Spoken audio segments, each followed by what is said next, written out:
Hi, and welcome to Season 2 of the Team Deakins Podcast, a collection of informal conversations between Roger and James Deakins and a guest.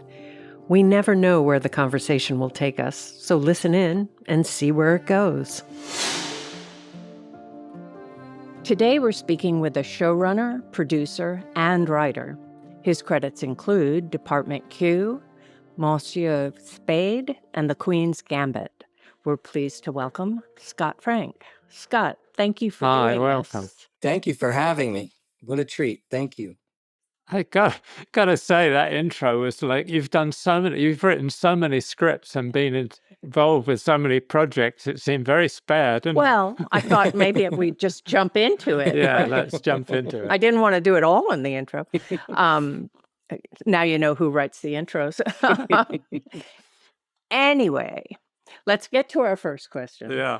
Which is, how did you get to where you are today? Is this something that you always thought you wanted to do as a kid, or did you take another path? Or, well, what's your story? Luck is contextualized over all of this, but I did always want to do this, even when I was very young. I was always a storyteller and getting myself into all kinds of trouble. And when I was super young, I would say 7 or 8, I remember in school, you used to have to write, what did you do over your vacation? And what, did you draw pictures or do whatever? And I found that so boring.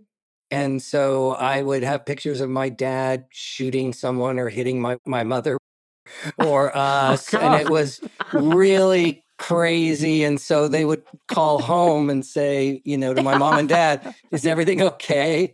And so my parents, at one point, my dad was a pilot for Pan Am. And at one point they took me and he had this little study and he had all these aviation books and things on the way. And they took down a couple books and they said, this book is nonfiction. This book is fiction. Do you know the difference? And I said, sure, I know the difference. And they said, well, we don't think you do.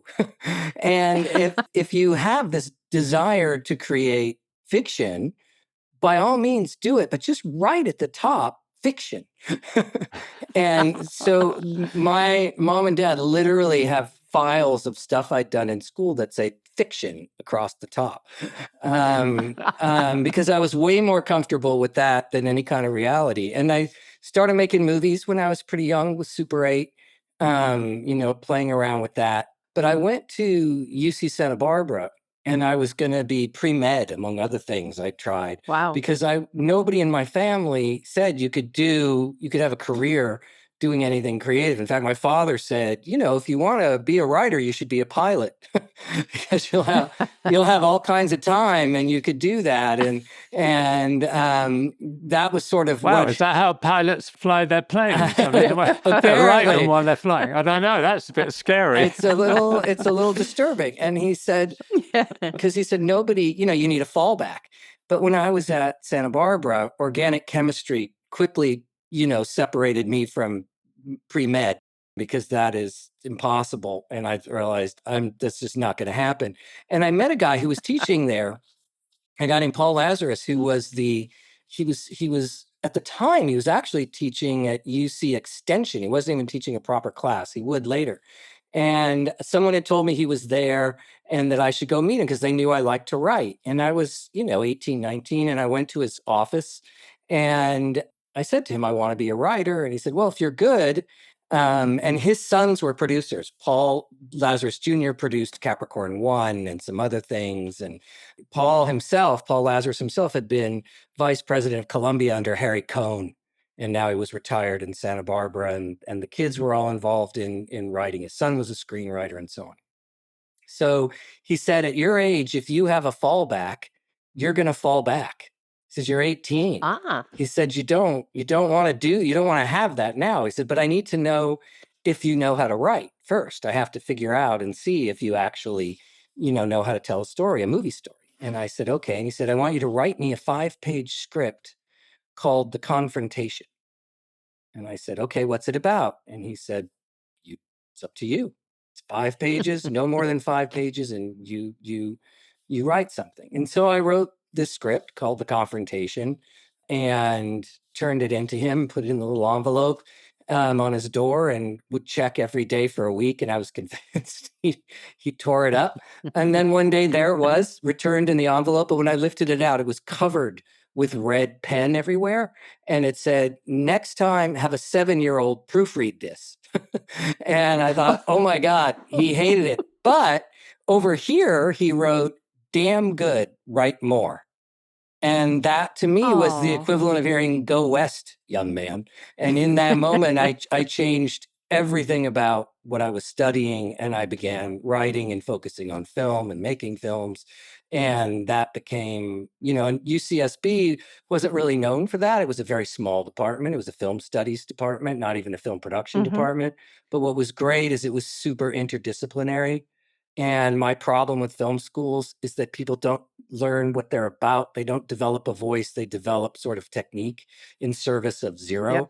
Whereas if you have to read a lot and look at a lot of other films from other countries, it changes everything. And you had to take English classes, history classes, art history classes. It was all part of it.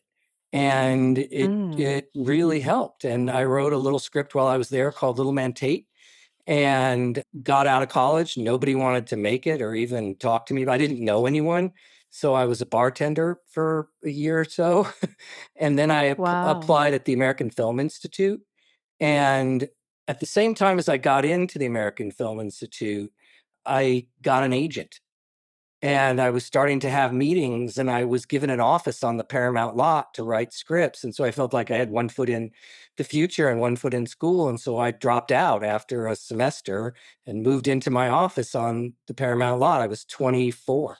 And But then, how did you get that deal with Paramount? so I managed to, I had a friend who was working at a small studio called New World Pictures. And they were famous at the time. They made a movie called Angel. High school honor student by day, Hollywood hooker by night. It was a big hit. And I had a friend, I missed it. I'm sorry, it's really good.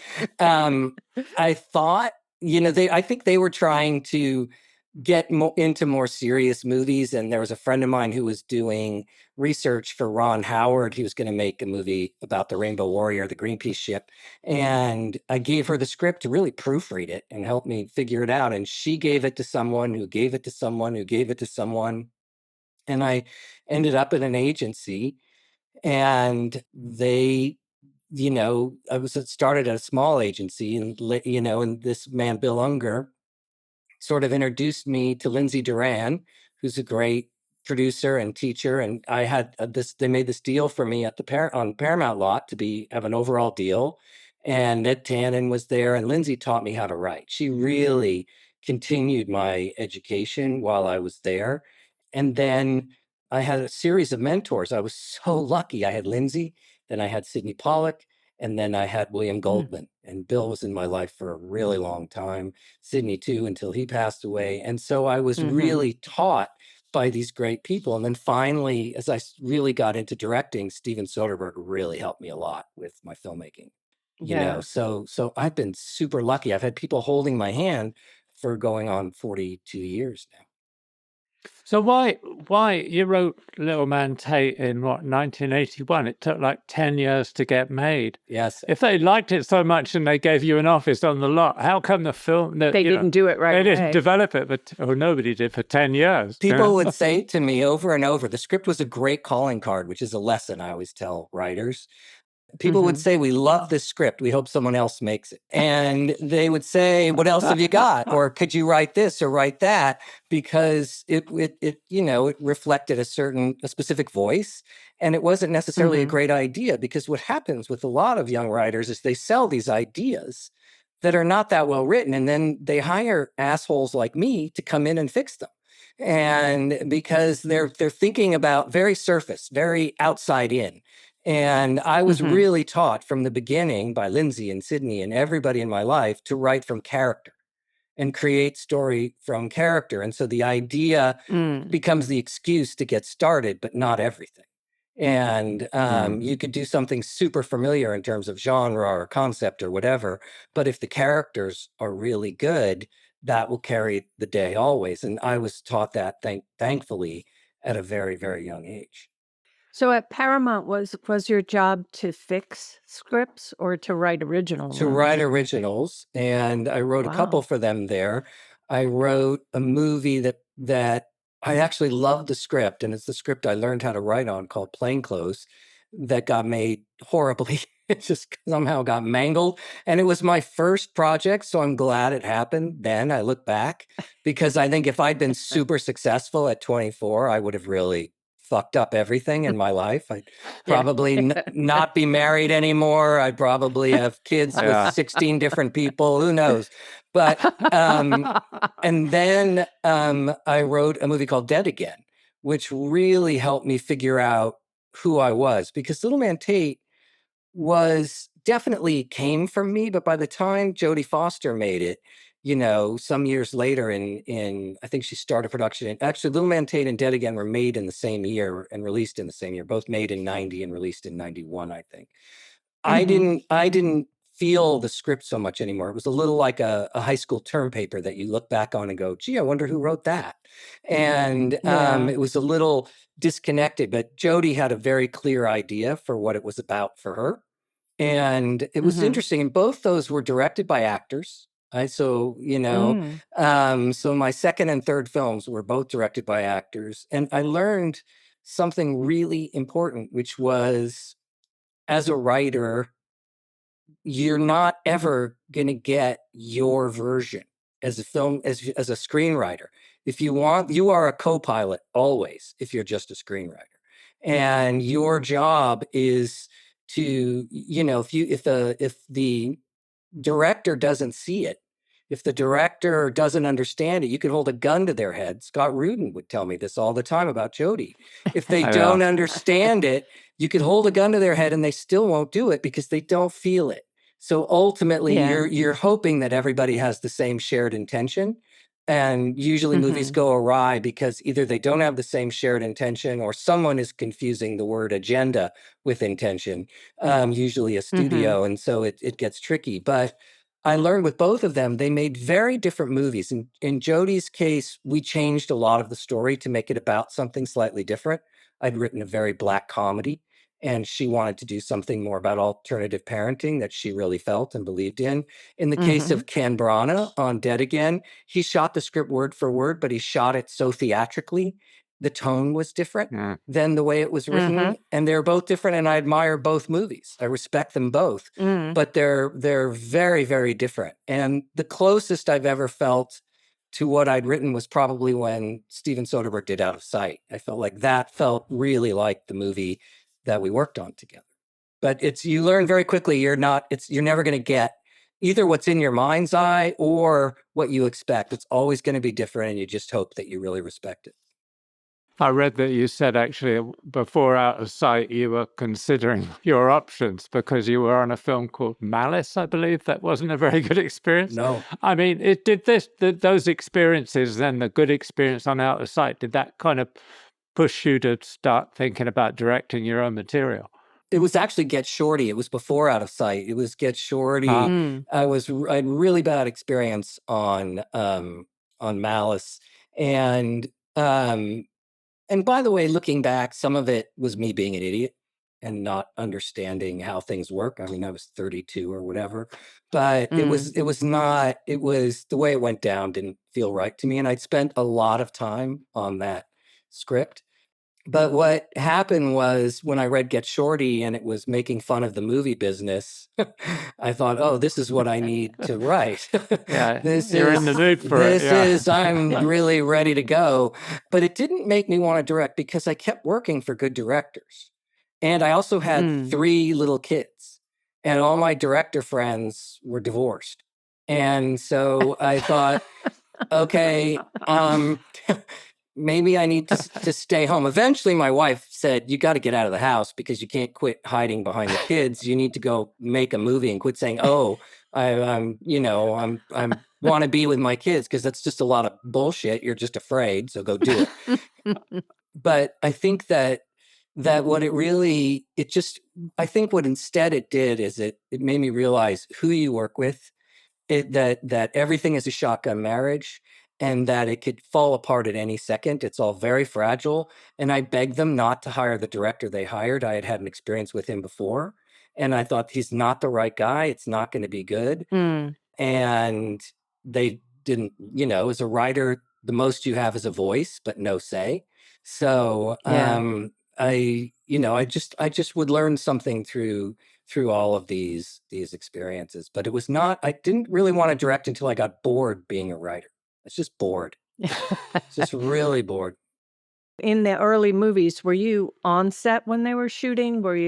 Because sometimes on a movie, the writer goes off and does something else, so he's not involved at all, or she is not involved in the set, but you have always been on the set? Yeah, to a degree. I mean, on Little Man Tate, I was on quite a bit because I'd Mhm. had the first movie I'd been on, the movie was going bad quickly. I could tell. I was there on set in Seattle where we were shooting, and I'm just watching everything go out the window. And I remember, again, my wife saying to me, "Well, you can stay here and be miserable, or you can go home and write something else." And I thought, that's not bad She sounds like advice. a wise woman. Yeah, Yeah. she is. She is. I've tried to fuck up this marriage so many times, but seems like I can't do it. But she was right, and I went back, and that's when I went on the 2-year journey of debt again. But I think that with all of these things, you know, I'm constantly reevaluating where I am in the world, constantly trying to Mhm. see what do I want to do now? What do I want to do? Trying not to have everything be a reaction to the thing that came before. But that wasn't answering your question. Your question was more, Well, do you think that when a movie's made of your work, because of the different elements that are coming in, the actors, the surroundings and everything, that some things might change for the better of the story? Do you think that? Or yes. because some writers want it to be the way they saw it in the beginning. No, I don't even think that as a director, because you have to be, sometimes something happens that's, listen, good writing, good directing, there's always the happy accident that takes you to someplace great. And Mhm. especially in writing, and I'm much more careful in terms of planning when I'm directing, but I do not feel that way. Sometimes you have Mhm. to cut for budget, or you have to cut for time, or whatever it is. Most often I feel like it's for the better. And there was a great line producer named Charlie McGuire, I think his name was, on Dead Again. And he told me a story about the parallax view, because I was telling him it was one of my favorite movies. And you remember the ending of that movie when the guy gets shot, the senator, they're doing a rehearsal of a speech inside like the Astrodome or something like that, some big, huge space. It was scripted as being full of people, that he was actually giving the speech when he got shot, and it was Mhm. packed with people, and they didn't have the money to do it. And so they decided to just do it where the guy comes in to rehearse the speech with the high school band that's there and all these empty chairs.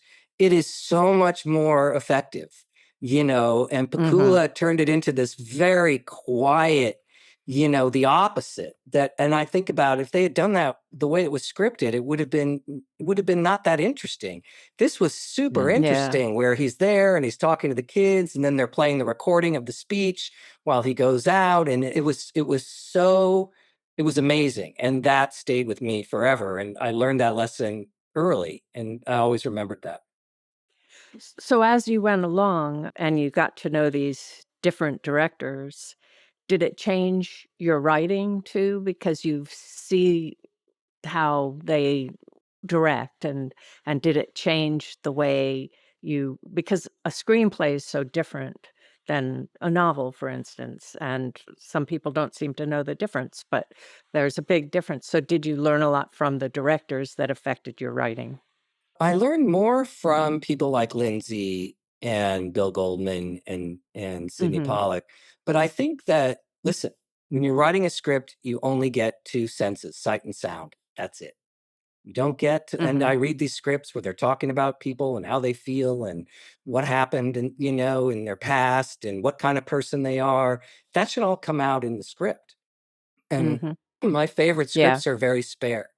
And Mm. you want you want behavior and dialogue. You should see real specific character coming out through all of that. And what changed my writing more than anything is when I started directing. And I remember David Fincher was the original director on The Lookout before I directed it. There had been other directors, Sam Mendes and others, and then David. And I spent almost a year on the script, and I shot the script he and I developed, I would say, before he ended up not doing it. But I remember him saying there's a scene where I write a sentence of there's a bank robbery, and the kid who was involved is panicked, and he just keeps making a left turn at every intersection. He's just doing the same thing. And he said, that's a line, and that's going to take me 3 nights to shoot. And I thought, I understood that. But for me, it played out when I started writing people at dinner tables. And I realized I don't want to ever shoot anyone at a dinner table ever again, because it's a line and they're having a meal, and I fucking hate it. I just hate it. And it's a lot more. So I'm much more mindful about, as I'm writing, I'm thinking about, well, do I really want to do that? Is there a more interesting idea? And I'm more aware of point of view in a scene now that I'm directing. I'm much more aware for the last 20 years when I write. Okay, because when, you guys know this better than anybody, when, if the scene, where the camera is has to be telling a story.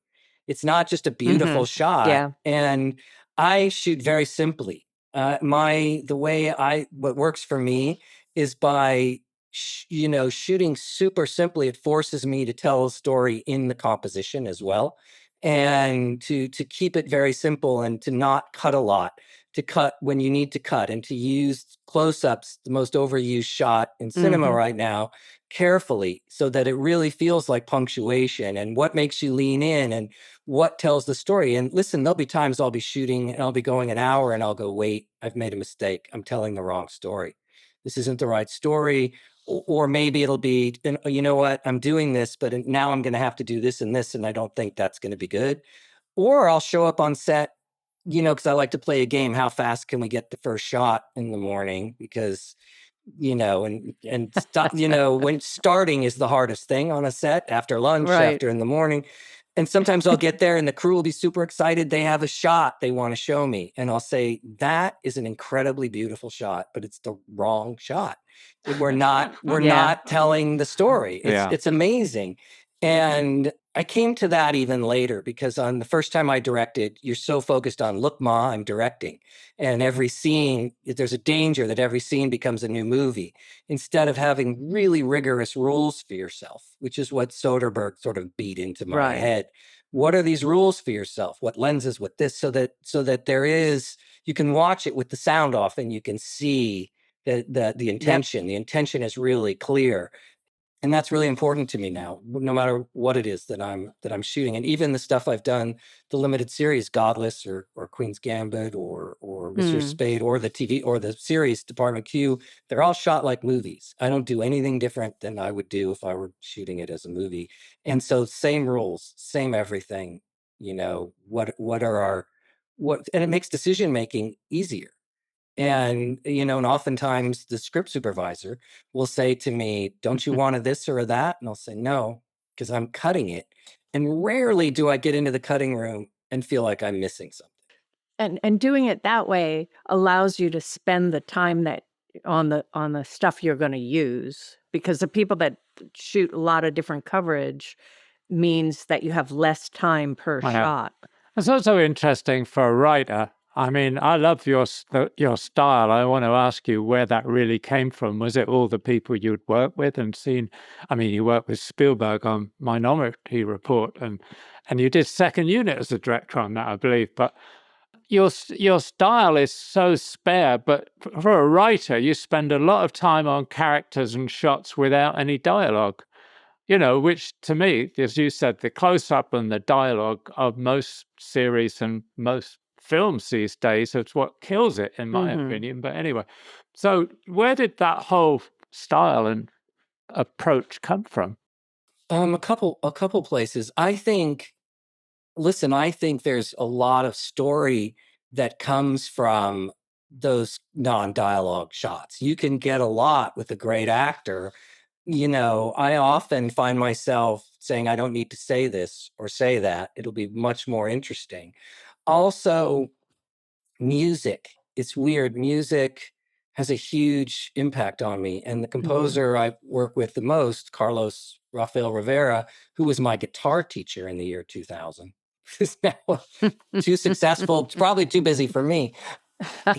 He would write a lot of music before I would shoot, and he would send me the script as MP4s with the words fading in and out to ideas for music. And that would get me thinking about shots. And it was almost always character stuff. It was almost always these sequences.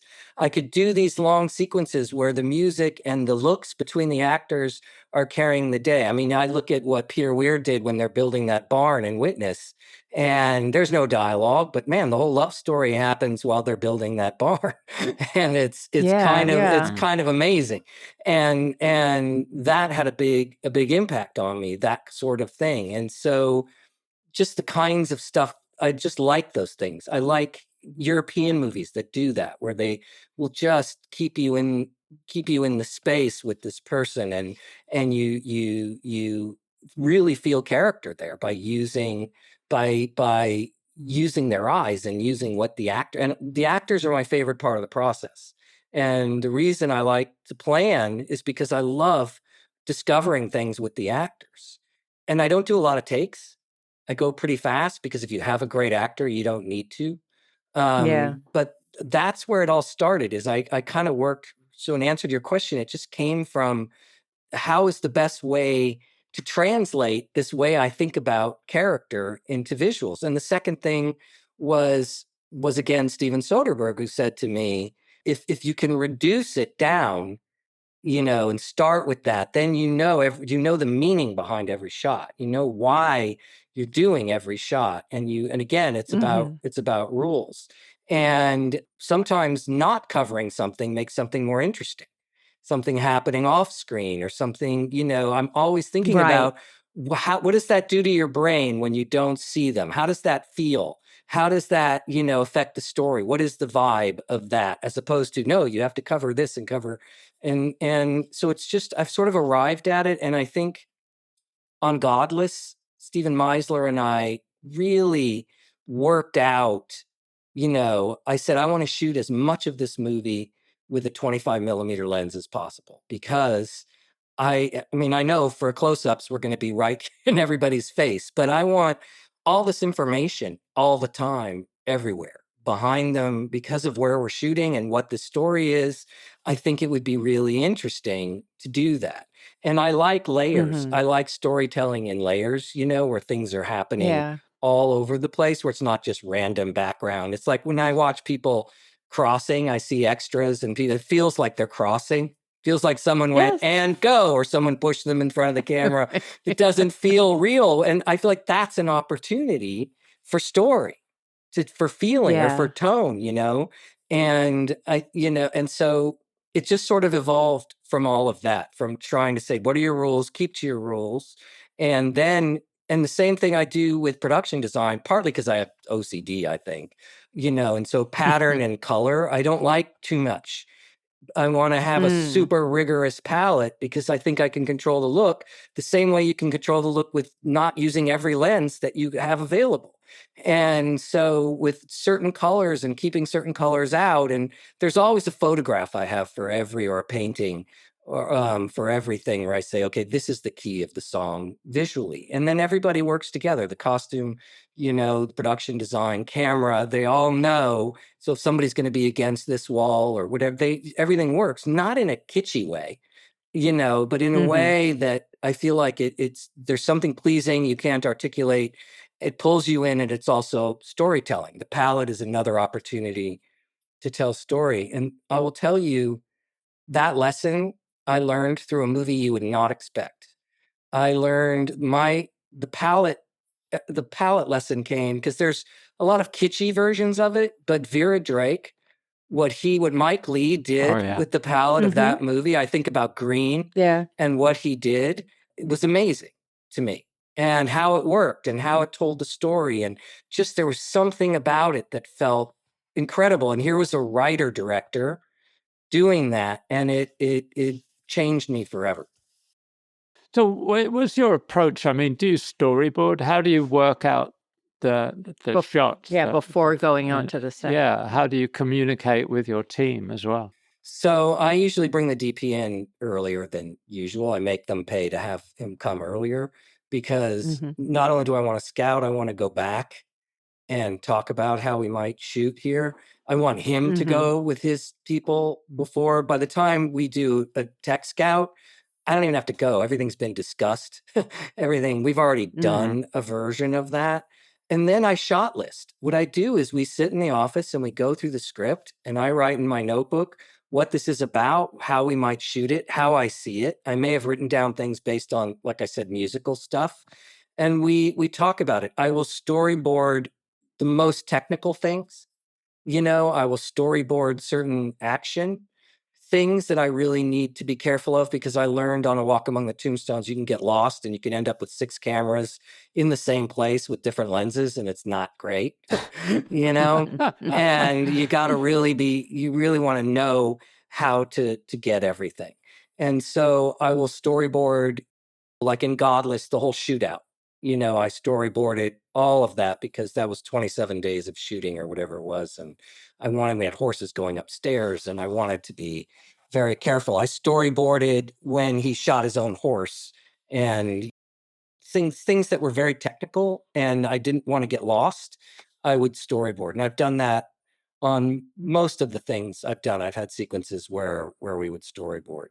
But we talk through it, and then there are things I'll see in the script. I'll go, you know what? I need to see what the actors are going to do. I'm going to bring him in the space. It's a scene where 2 people are talking in a room. I want to watch and see what's going to happen. And I have an idea, about what I want to do, but they come in and then they leave. You bring them in and they leave, and we talk about how we're going to do it with all these things in mind.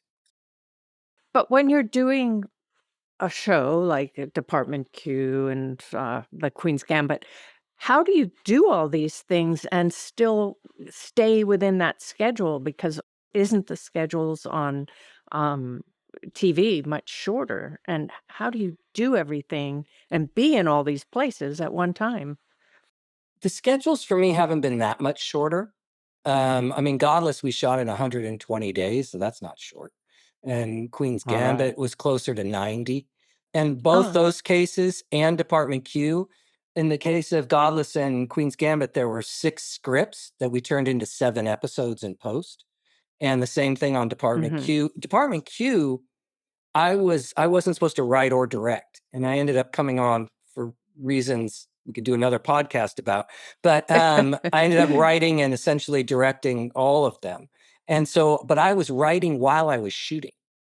So I would get up at 5 a.m. and write for 2 hours and then show up on set. So that time, normally everything else I've ever done, Monsieur Spade, all of them, they were shot like movies.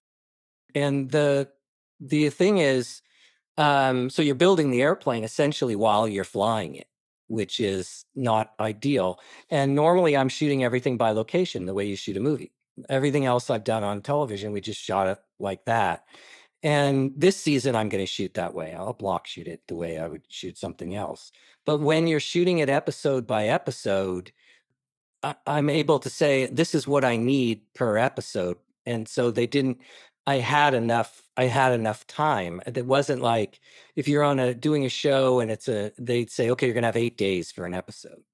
I know what I need. I know what it's going to cost, and I don't go over. But I tell you, this is what it's going to be. And if you don't do this, we're going to go over. And, it's going to be 42 million pounds or whatever. And it's going to be 12 days an episode, or it's whatever, what have you. And then because it's another thing I learned from Fincher, who carefully plans everything with Sion, his producer and wife. They carefully plan everything. And then they say, this is just what it is. So I'm not going to.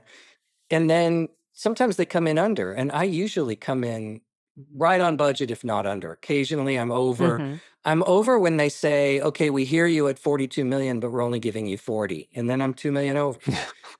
I'm just 2 million over. And I'll say, and here's where we're going to go over. We're going to go over in visual effects because I go fast. And if there's something Mhm. I'm that's not ready, I'm going to do it digitally. I'll punt it into that world. There's a picture I can't Mhm. shoot right now. We'll shoot a green piece of paper because I'm not waiting. Mhm. I'm not Mhm. waiting. And the other way I go fast is, like I said, I don't do a lot of takes. I Mm. do less than 10 on everything, and the only time I'm doing even close to that or more is if it's very, very technical. It's not a performance thing because I always have great actors and they're terrific. They get it. Yeah. Well, that's a point about casting then. I mean, do you think the casting is important? I mean, how do you direct the actors? Do you feel you just cast the right characters? You talk to them about the scene and And their character how and do let you them go? how do you know when they're right? Because Mork and Department Q, I keep coming back to that, but that's because we saw it last night. But it is just so perfect and so perfect that he starts as a person that you don't like, and at the end, he's still the same person, but you Yeah. like him and Yeah. know he'll be better. Casting is everything. And it's Mhm. something that Sydney said to me. If you miscast, it's the one thing you cannot fix in the cutting room. There is Yeah. Yeah. no going back. And I love actors. They make everything better. And so when they make me listen, I know sometimes it's someone very quirky and it's a face that I really love and a vibe I just really love. There's something there. Sometimes it's somebody who maybe slightly more conventional physically, but I listen to dialogue I've written and heard 30 times. They make me pay attention. It's how I know I have a good take. Because Ah, sometimes I'll be yeah. watching and I'll space out and I realize, well, that probably wasn't right. But when they really get me to kind of pay attention, and lean in, I know it's good. I know it's right. And I don't need to go do one for safety because then you're doing 8 more takes to get back to where you were. And you might not get back to where you were. And then everybody feels miserable when they felt good. What if you had just stopped? But I'm very careful in casting, and I have, it's an instinctive thing for me, maybe, where this is interesting and this is someone different. In the case of Carl Mork, I worked with Matthew Good in The Lookout. I knew him. I knew what he could do, and I knew that he would be amazing. I just knew that he was going to be this guy. He could do all the things that I needed him to do. Alexei, who I cast as Akram, he just had this vibe. All I had to do was hear Yeah. him start to speak, and I went, okay, he's going to be great. The woman who plays Rose, Leah Byrne, she was not well known, and there was somebody who was much more known that they wanted me to cast, and I went, no, she's going to be way, way more interesting. And Yeah. so, and I like people that are creatures, that feel different than everybody else. Mhm. Sometimes you want Yeah. someone who's just like movie starish, and sometimes you want creatures. It's like I surrounded Clive Owen and Monsieur Spade with all these creatures, and it was fun to see him with all Yeah. of them. Well, actually, while you mentioned Clive Owen, how come Clive Owen? Because it's almost like the perfect role for him. I mean, he's perfect as Sam Spade as an older guy. I mean, it's really quite brilliant. So was he part of the project before you came on it? Was your idea and you brought him on? Or We what? we got lucky that he said yes, because he was the only person I could think of to do it. Ah, I thought George Clooney could maybe do it, and George is great, but Clive feels more like Sam Spade to me. He just Mhm. feels more in that place, and thank God he loved it and wanted to do it. yeah. Because if he Clive didn't, I don't Owen's know who I would have cast. Clive Owen turned down the role of Bond, as I read, but I don't know if George would, had he ever been asked. I'm not sure if he was or not, but yeah, he's really perfect. And do you ever cast against type? For instance, some actors seem to redo things over and over, but I'm always excited where I see an actor show me a completely different side, and a lot of people won't give them that opportunity. Constantly, I do that. And I mean, I did it with Jeff Daniels in Godless, where he played the bad guy. I'm always looking for, I want you to do something you haven't done before. I have this or whatever it is. Fantastic. And in virtually everything I've done, for the most part, there's always somebody or somebodies that are playing something against type. I really enjoy doing that. It's fun to watch. Yeah, it really is. And usually the actors, it's a great opportunity for them, so they're putting their all into it. Yeah, they And love it. They usually are really yeah. happy when that happens, being used Yeah. in a different way. And there were a lot of French actors on Monsieur Spade that had been used in French films in completely different roles. And what was interesting is some of them I hadn't seen before, so I came to them with not seeing all their movies, but I saw them in this other way, which was really, Oh. which was, having not, and I wonder about that.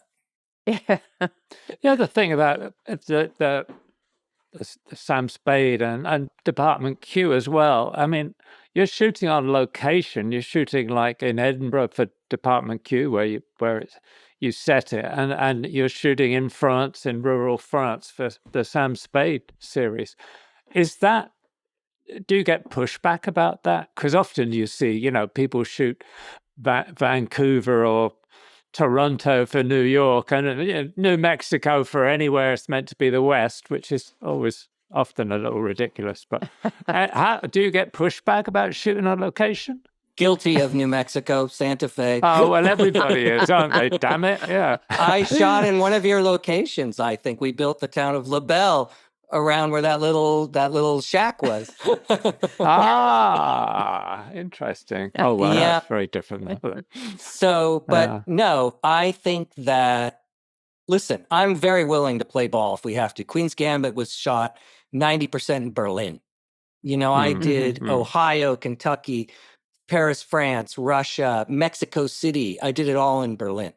And then I just did 6-7 days in Toronto, outside Toronto, to do the stuff that really needed to be, you can only find in America, But mostly we did everything there because Uli Hanush, the great production designer, said, we did Las Vegas there. He said, I can find you everything here. And there was a lot of digital magic, but we did it. In the case of Department Q, we had a conversation because there's a automatic push to go shoot in Glasgow, and because it's cheaper. And I said, well, can I see some Edinburgh shows? Because the city's amazing, the modern and the medieval together. I go, can I see how people have done it before? They were all shot in Glasgow. And I said, why don't we shoot Edinburgh for Edinburgh? It's like what is the price difference? And it wasn't that appreciable. It really wasn't. It didn't matter. And in the case of Monsieur Spade, we did that whole show for $23 million in France. You're kidding. Wow. Yeah. I mean, we were really careful, but it had to be there. If you didn't shoot, I don't know where else. We couldn't go to Hungary to do it. It just really had to be there. And this one did too. I just really wanted to be in Edinburgh. That's where you just wanted to feel the city. And I think it would be, if it were just a Scottish show, we could be in the country, we could be anywhere. But I thought, no, let's use the city. The city's amazing. All the little closes and the stairs and we should be here. I was really impressed by the accents. Did you have a problem with the accents, or did you know? Well, you spent a lot of time there in the first place. The accents are interesting, aren't they? Well, they really are. Well, you go for it. You don't try and compromise for a wider American audience. No, let them turn on their subtitles.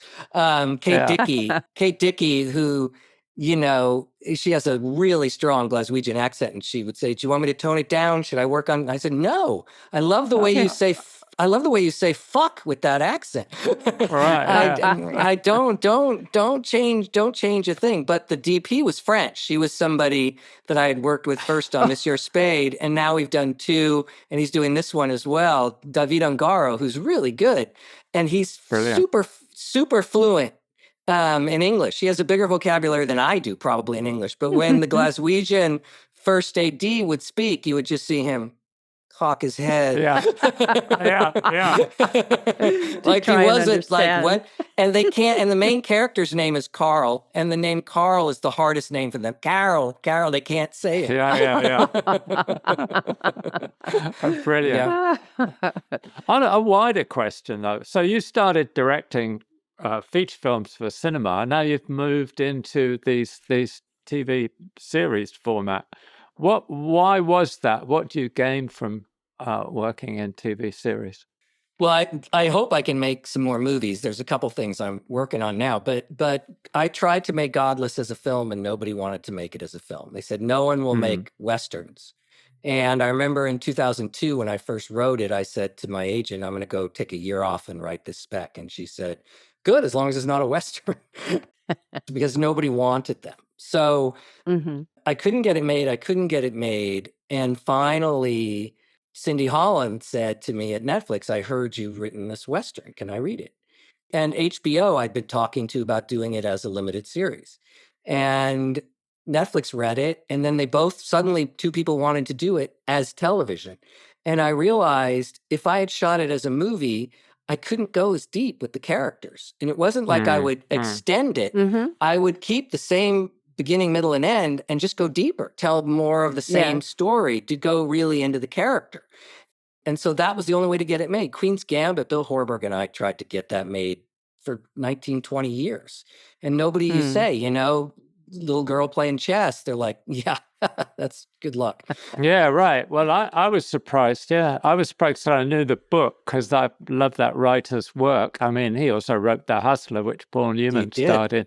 So I was quite surprised when I heard there was going to be a series from Queen's Gambit. People had tried to do it, other people. Bernardo Bertolucci was the first person to option it. And so, and Heath Ledger was going to be his directorial debut before he passed away. So other people, I'd sort of forgotten about it. And I was supposed to do Power of the Dog with Mark Johnson, and the Canadian producer, out of nowhere, we were negotiating for the rights, and I'd even started writing the script. He gave it to Jane Campion. And so Power of the Dog sort of fell away, and I was sort of flat-footed. I wasn't sure what I was going to do next, and I was sad. And I remember talking to my friend, the actress Amanda Peet, who was writing a story about a tennis prodigy and her mother. And I said, oh, have you ever read The Queen's Gambit? You should read that. It will help you with this play that you're writing. And then I called Bill because I went, wait, fuck. Hey, Bill, could we do this as a limited series the way I did Godless? And he said, maybe. And I gave it to Cindy Holland again. And God bless them. They loved the book, and off we went. And so there was a lot of things that I just couldn't do as features, that I could do as a limited series. And also with a limited series, there are certain things that you can't adapt as a movie because the reductive quality is too much. Sometimes people are overindulged, I think, and they spin a lot of wheels in limited series. But I think also there's a real way to do things you might not be able to do as a feature without really, Bonfire of the Vanities would have been a much better limited series. The Secret Museum would have been a much better limited series than a movie. So that's sort of the way I think about it. But I'm trying to do the Nabokov novel Laughter in the Dark. I've adapted as I want to do as a movie, but it's Germany, 1932, film noir. I'm not getting a lot of enthusiasm, but I love the script. I'm going to do it. I'm also going to do, I hope, The Cone Gatherers, that great Scottish novel that I've wanted to do for 30 years by Robin Jenkins, that I would love to do. Both are small, but it's still right now very difficult unless you're, not me. And all these projects was the Monsieur Spade. That was your idea, and was it your idea to do Department Q? Did you see the Scandinavian version where they'd taken the same writers' stories, which I think there's like 10 of them, and they started making them as individual movies, but you took just the one story, the Keeper of Lost Causes, and made that into a whole series. Can you talk about that? Why? How? So about 16 years ago, the author reached out and said, I want to give you these books, and there were only 6 of them then, if that, and he said, I'd love for you to do this. And I read the book, and I thought, the first book, and I thought it was really fun, and there was the potential of it being a series, but I was busy. I was doing other things. And he said, that's okay. He said, you can just have it. We never had anything but a handshake, because he said, they've made a movie and they've tried to do a series. They're terrible. And he said, I want to see what I think you're the perfect person to do it. And I felt, especially after I adapted A Walk Among the Tombstones, I felt like, I don't know that I want to do any more women in peril. And I already read one review, which was, why does Scott Frank hate women? Oh, wow. So I thought, okay, maybe, and I thought, but maybe I'll produce it. And we tried, there was one version where I brought in a writer, and we tried to do it in Boston, that for whatever reason didn't happen, where I was going to Americanize it. And then while I was in Berlin prepping the Queen's Gambit, a gentleman named Rob Bullock called me, and Rob was a producer at Left Bank, which is a British production company that did The Crown and Night Manager.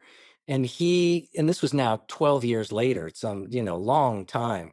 And because every time someone would inquire about the book, the author would say, you have to talk to Scott. And so Rob flew over to Berlin one day and said, he said, I'd love to do this with you. And I said, well, I don't have, the time to do it. And he goes, well, let us do it for you. And I said, because I'm not going to write it and I'm not going to direct it, but I do a lot of mentoring. I work with a lot of new writers. And I said, maybe we'll do it that way. You can find somebody young and interesting and that might not look exactly like me, and we can work together and we can create the show together. And he said, great. And I said, and we'll set it in the UK. And great. And then I'm shooting Department Q. And at one point he said, how about if we set it in Edinburgh? Or not, no. How about if we set it in Scotland, in Edinburgh or somewhere up there? I said, great. And then he found a writer. And I said, great. And I began working with her for a year or so. And what happened was, because she's really, really talented, it was too much. She was really young, and I think there was too much. And by the time the show got greenlit, and I had promised Ann Mensah, who runs Netflix Britain, that they wouldn't waste their money on the show because they were going to spend a little more than they were used to spending. That I wouldn't be the guy. A lot of people say I'm going to be an executive producer or whatever you want to call it, and then they're just not there. They watch a cut or they. Yeah. And I said, no, I won't do that here. And so I was working with her, but the strike hit. And I couldn't work with the writers. And we were having trouble casting it. So I said, all right, I'll direct the first 2, just that. And at the end of the strike, we didn't have any scripts that were shootable. And so I said, okay, I ended up just, the long story short, I ended up just saying, all right, I'll just do it. I'll just do everything, essentially.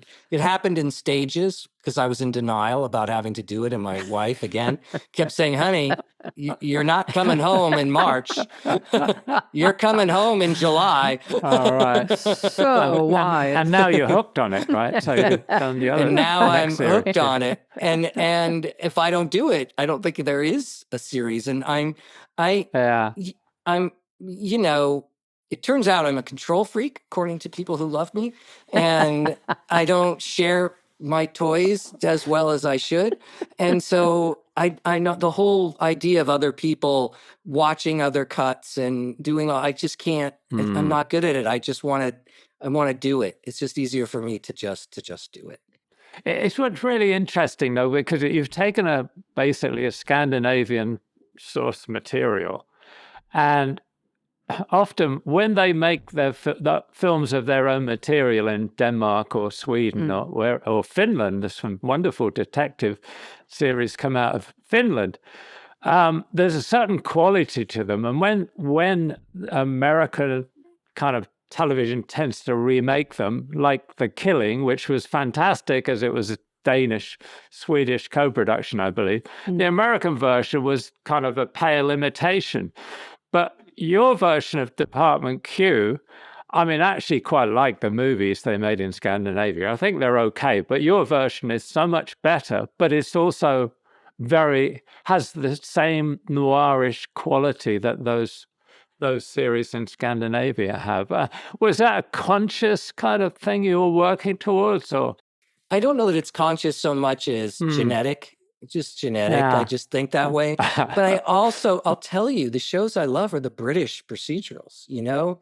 Happy Valley. Happy Valley is a great character piece. Broadchurch, Blue Lights, you know, I love these shows. Some Cracker, you know, I go back, Prime Suspect. These are all amazing shows. Did you ever see Taggart? Do you ever see Taggart that was shot in glass? Oh, yeah. I've watched them all. Roger, Can't you name understand it. them. I have seen it. And they're really good because they're I think the best mysteries, it's never the whodunit that's really satisfying, because you spend the whole time patting yourself on the back saying, I knew it. It's always the why done it. The why done it is what throws you for a loop. It's, she's my sister. She's my daughter. You didn't see that fucking thing coming at all, you know? And that's what it is so if you can't arrive at a good why done it without character. So you have to have, and so I read the book. What I like about the books was that they are great ideas. You know, I like the idea of a woman in this place and that situation. And I like the guy in the basement. You're just hoping to get activated enough to help her. That I liked. Yeah. The rest of it, I didn't particularly care for. It felt dated given how long it had been. And so the whole reason for why she was there, everything, you know, we had to make up and come up with a completely new story. And because it's cold cases, you're really moving through a lot of backstory. There's a lot of backstory that you have to go through. And with the second book, I didn't even read the book. There's an idea at the core that I just loved, and then went from there and created the characters.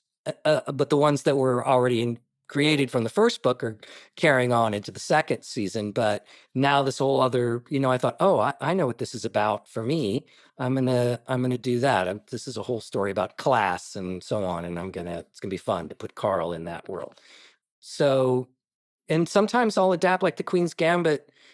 Very, you know, there's a lot of things that I did in the adaptation, but also that book is a masterpiece. And my mission was first do no harm.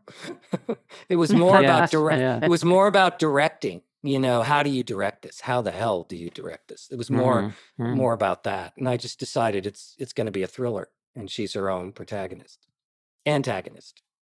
Also great characters in that too. You alone in being both the showrunner, the director, and the writer on a series? Because that doesn't always happen. A lot of times they bring in other directors.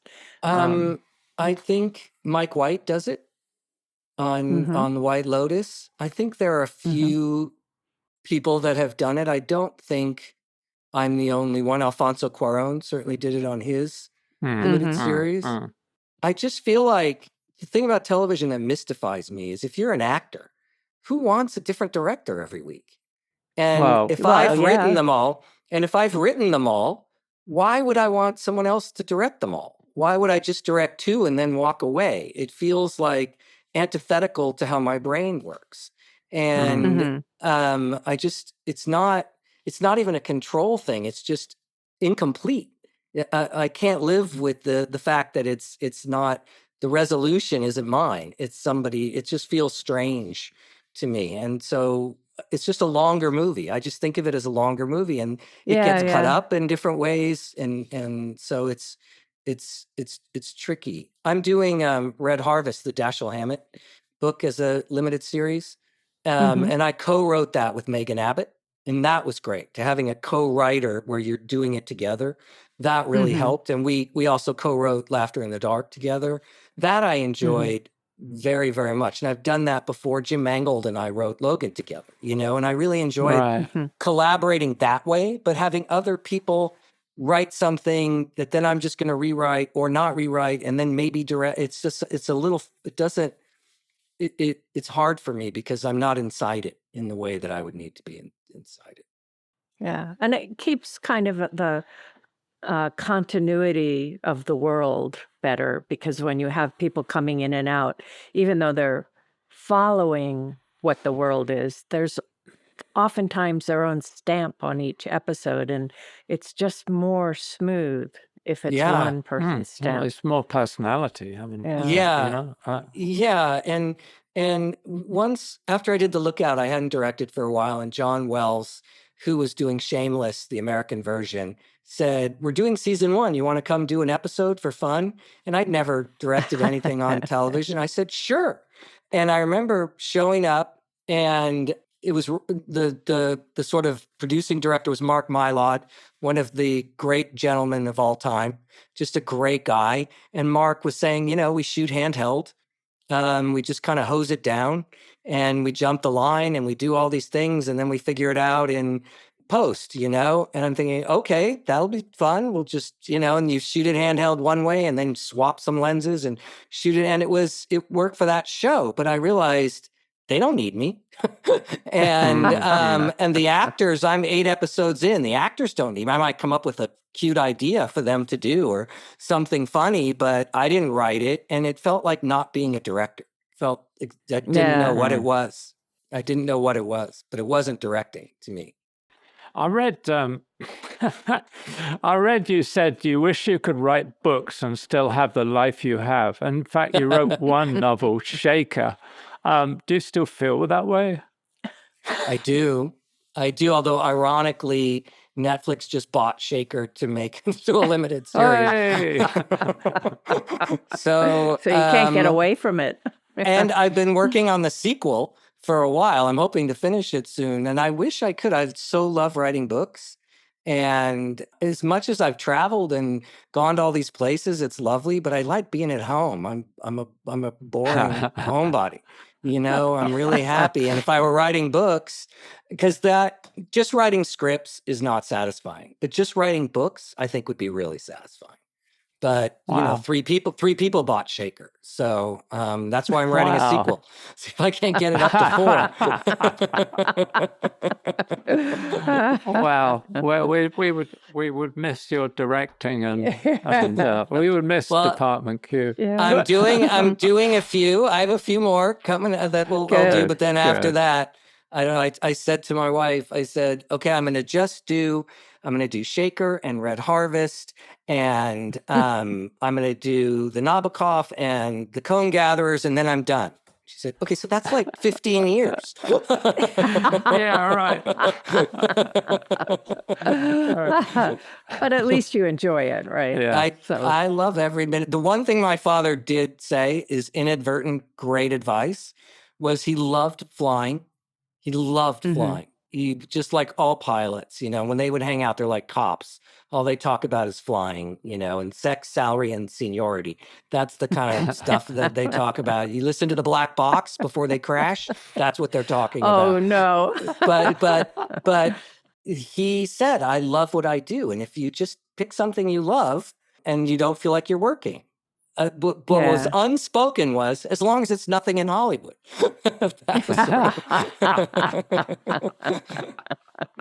Well, Edinburgh, the French countryside, you seem to make a habit of getting away from it, right? Yes. Well, I also learned on The Lookout, which I shot in Winnipeg in the winter, mostly at night. I said, I'm doing something wrong here. Yeah, right. This is miserable. This is miserable. But what's great is you can control that. Let's put it in the springtime. Yep. Exterior beach day. Yeah, exterior beach. Yeah. Sounds good. Well, this has been great. Thank you so much. It's fascinating, actually. Yeah. Really. What a treat. Thank you so much. It was really fun.